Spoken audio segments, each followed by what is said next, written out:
Welcome to Global Vision. I'm especially happy today because I have here with me Grimanesa Amorós, who is an amazing artist who works in the public sector. And I think she has to tell us so much about the language of art, how could contribute also in the public world.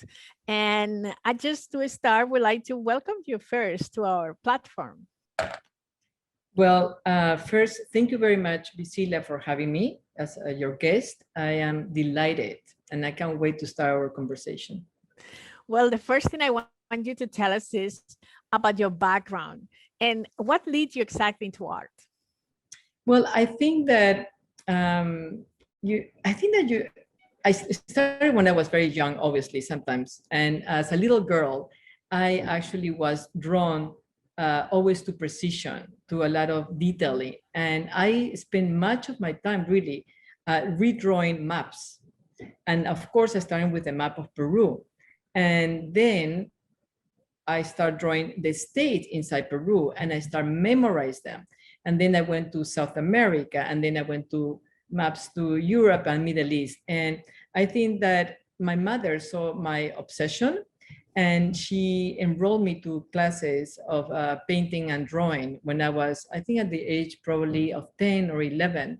And since then, I think I could discover that I had this huge thirst for traveling and discovering more of the world. And that's what I think I became a big traveler still until today. You would consider your work a business, and what really inspired your work? Well, I think that this is a nice question. I think that for me, I don't think that I consider it a business because otherwise I will be probably, in the finance area and I will be probably making billions right now, right? So selling, bonds or, a stockbroker probably. So, but I do believe I am extremely organized. And I believe that as an artist, I could talk for myself, you require to have a structure. I do have a structure about how I will start a project and then I use it as a guidance. And so from that point of view, you do require a strong structure to move forward. But I feel that as an artist, you cannot lose that soul because otherwise then you go in, side by side with commercialism, right? And then you lose for your own self the meaning of what it is to be an artist, I think. And what inspires your art? Well, I actually have many, I think it's my daily life. I am a very curious, person. I, as you know, I love to, every interest that I have inspired my work. This includes, for example, I think nature, architecture, my own travels, and of course, my big focus that I have for light, as you know. Yeah. And at the same time, when I used to lecture a lot, physically, I used to share with my audience about for them finding a purpose in life, because I think that gives them somehow an outlet, for their own passion. And this way they're going to follow their dreams. I remember that, I always tell them that there is something that even gets a lot quoted in Twitter, which is LPP, love, passion, and perseverance. And I think that I have, helped me throughout my life a lot. And I think that success for everyone is not an easy path, right? We must enjoy the journey. And I believe, if you do that, then you could achieve anything, the road might be a little bit bumpy at times, but you could, I think that when you love something, again, when you have the passion, you just deal with any obstacles that you could have. And, you start building a resilience through the years. And what made you want to pursue public art? Because it's not an easy field and it's unique too. So tell us how you get there. Well, public art is very broad, right? There's different types of, public work, in my opinion. And I like to see it as, for example, as a conversation. And that could be very inclusive. I like to connect with, I always knew that I love to communicate with the communities. So I always work in including, volunteers, besides obviously what the institution, when you work with institutions or with cities, they give you support. But I think that I go out of my way, to make everyone, in that city to be a part of it. Either I start reaching the universities, for students that might be studying sculpture, to see if they wanted to part, for them to feel what is to be an artist. Because a lot of the work that I do is not being taught at the universities or schools, right, from the beginning. So I think public work for me is not just the kind of work that an owner, one person or a family could be enjoy at their home, and that way it's never meant to see it again, because it's all obviously in their private home. So I like to see public work as a sculpture or work that is going to be enjoyed by everyone. And you've been also in Madrid doing public work. Can you just explain us what you did in Madrid? I know it was a beautiful project. Well, Madrid has been always, a love of my life. I have been thankfully invited many, many, many times. And one of them, I even make a film called Ocupante, and is where, probably you know it very well, is called the Tabacalera. And the Tabacalera, now I could share, of course, because it has passed many years, but I think I was one of the first persons that I was able to enter the Tabacalera once, they were given to the city, the place. And that was the film, what it's about. It's just an incredible, so soulful place. It's just, I was very compelled to do something that really will be able to talk to the people in Madrid, but not necessarily also, I would say that it will be include, because it was always around the Fair of Arco. And, it's always a lot of different publics, a lot of different countries. So I think that it was people from Madrid, as I mentioned before, and also from a lot of foreigners that were attracted to Tabacalera, because Tabacalera, it's in the center of Madrid. It's I think like maybe 3 blocks from Reina Sofia. So the location is incredible. And I think that nowadays they have a lot of exhibitions, and they could be obviously appreciated by many. So I think that the minute that Madrid would call me, I will definitely go there with my eyes closed. We love to have you there, of course. You also make a light installation in New York. And working with the city of New York has a lot of challenges. Can you explain in general what happens when you have to deliver these pieces of artwork in a city like New York? Well, when I was younger, I used to think, well, I would get disappointed if I wouldn't have, a project that it was accepted. But now, of course, I realize why. There's a lot of knowledge that you have to have, because you deal with a lot of teams, right? You deal with DDC, PDC, the architecture team, the city, of course, are present public art, and then of course your own team from the studio. So you're talking about at times, meetings are for over 30 people, because also includes the community. They have to be approved by the community as well. So I just think, remember when we were talking about business before, I think that if you have a very good structure in place, then it fluids. It fluids like, like water. There is absolutely, people really want to work with you. They also have a love for your project. Otherwise, they wouldn't have, called you in the first place. So it's important for them to see that you are there to be working as a team, that we all together want to do this project. And I think the most challenging parts of working with the city probably will be time. things, projects when you're working with cities, some of them, not all, take a little bit more time. And it could be years sometimes. But besides that, I think that it's just a process. I loved it because it just makes you learn a lot. It gives you, it works on your confidence also as a human and as an artist, right? That if you have done this, then you're ready for anything.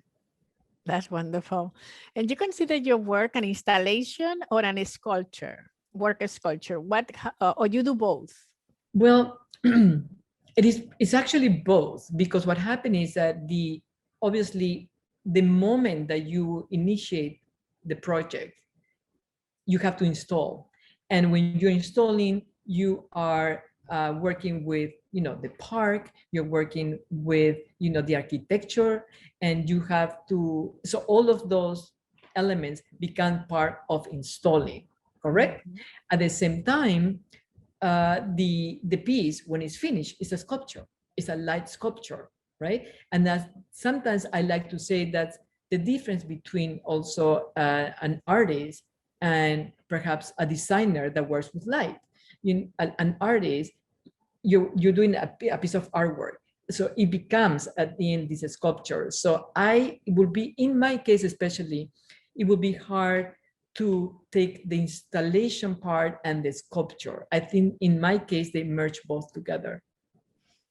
And how do you connect with business people, governments, for them to support your work?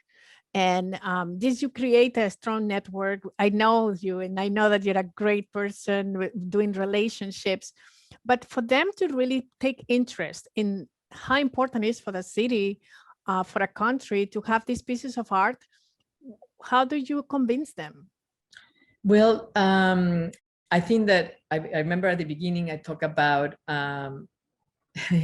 the love and passion and perseverance, right? The LPP. And I think that you will, first of all, you have to be ready, because a lot of, when you have meetings with governmental, sometimes it could be, you have to know what you want to do, right? Mm-hmm. So I think in the case, many politicians are sometimes the difficulties are that are quick out of budgets, in the public art area. But as you know, I always mention that the budget is important to establish it from the beginning, and because they don't even require, I don't require to convince them, because when they come already to the studio, or where they call me or they send me an email, they already know that they want to work with you. So the part of convincing is not necessary. So I knock on wood now, because of course, I have a smaller studio, so I don't have the luxury to do, proposals and applications. So in my case, each proposal is for a project that I already have, right? So, and then they see by previous past work, how my work can influence, making people think, inspire them. And by doing that, they're going to become more creative, as we discussed before, in any area, because, they're working in the arts or business. That's not necessarily important to define which one. I think in general, it's just art inspires, people. So I think that in my case, it's perhaps easier now, of course, because there is already work that has been proven to be successful, and that have done so much for the people and for the communities, which I have tremendous respect from my public, right? I go and I say, well, how could I make people look and feel? And in public work, people work very quickly. So you only have seconds to get the attention. Yes. People, especially there's so many visual distractions when you're walking. You might be in a rush to get to a meeting. So you have to be very, cautious, and in my case, thoughtful about what I'm going to be doing with that space, and how is that I want to make people more creative, because at the end, That's really what I want. It's important to know what is what you want. And what is your relationship with the light? Well, it's I always like to say that it's my romance with the unknown. No matter how many years I have been working with light, it always mesmerizes me. I think that it's always magical. It flows. And the part that I love is that you cannot own any second of light. And it keeps changing depending how close you are to the equatorial. So by changes, by countries, during the day, during the night. For example, I did a project in Italy called Zeta, and this project was about the sun, because it was very particular the way the sunsets and the sunrise will, appear each day. So it's that's what I call it, my romance with the unknown. I love it. And how many countries, just by curiosity, you've been working and making installations? And so far, do you remember a number of countries that you've been already? Sorry? I think we got disconnected, right? Yeah. Yes, I'm sorry, I didn't hear that part. Yeah, the question is, if you remember, how many countries have you been already doing your art? Well, that's an excellent question that I've got to say that nobody have ever asked me before if I was yes before. So that's amazing. That's brilliant from you, Bisila. But of course, what could I expect from you? And if you will ask that question to my daughter, she will know exactly and precisely. I have not ever think about how many countries. I do know the countries that I have not been, as a continent, of course, Australia, for example, and I have not been in South Africa. I have been in Africa. I adore Africa. I was 2 months in Africa, in Mali, Ivory Coast, and Ghana, doing a very big project about the Asafo flag. So I travel intensively. But I think that I have to do my homework. Yeah, well, next time. And just to conclude, what advice you will give to the young generations who want to be also public art artists? I mean, what advices you will give them? This is very interesting too. I think that I would tell them to continue to dream, because, and that's what I do, and work in making it happen, because obviously we could dream eternally. And I believe that every single human being, has truly the power and can do anything they want in life, when you really want to do it. And I always wanted to, prepare women to go ahead and, enter this workforce in areas that they love, and to know how important is to really have that passion and perseverance to keep on their journey, on their path, right?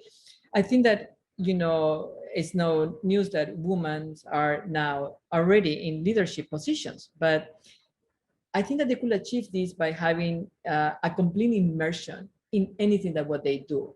And so I believe even in learning languages, and I say immersion because that's what they're going to make them better professionals, and it's in the details that they make the difference, I think. So that's a great advice.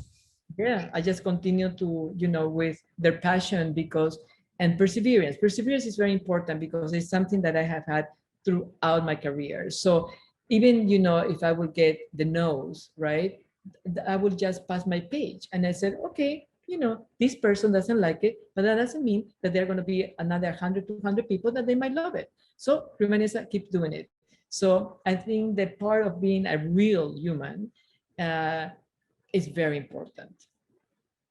Well, I think you give us a great insights. Number one, the fact that you have to keep dreaming. No matter what, you keep dreaming, perseverance. A no might mean 200 yes afterwards. So with this source of inspirations, I think that it's great because people could definitely do whatever they dream about, and also create a structure. It's not enough only by dreaming. You have to keep doing the work, and I know you work. You have to do it. Yes, it's when I would go to projects, we work 16 hours, 18 hours, double shift, right? I don't think that nothing comes from heaven. You really when the opportunity is presented, you better take it and roll it with it and honor it and, you know, do your best. And that doesn't matter what age you are. You might have, I mean, every new project, I always feel that it's the first time that I'm doing a project. I still feel the same excitement. I still want to do my best. And you just got to keep your life excitement with a lot of, you know, passion and be curious. I think that's very important. Curiosity and give you, you know, makes you hungry for knowledge. And the more you learn, the more your own life is going to reach and the people that you are around you, right? The people that you love. And in this case, for example, when you're doing public work, you know, the people that they're going to be receiving that conceptual message or just or the physicality of the artwork. This is wonderful. Thank you so much, Grimanesa, for being here with us today. It would not be the last for sure, but we really value your words of inspiration and we want to continue to see the light through your work because that's exactly what you do best. And thank you also for enlightening us today. No, thank you for having me. It's a wonderful, you know, platform, and you know how much I admire you, you know, as a professional and as a human being. Thank you, thank you, thank you. We'll see you soon.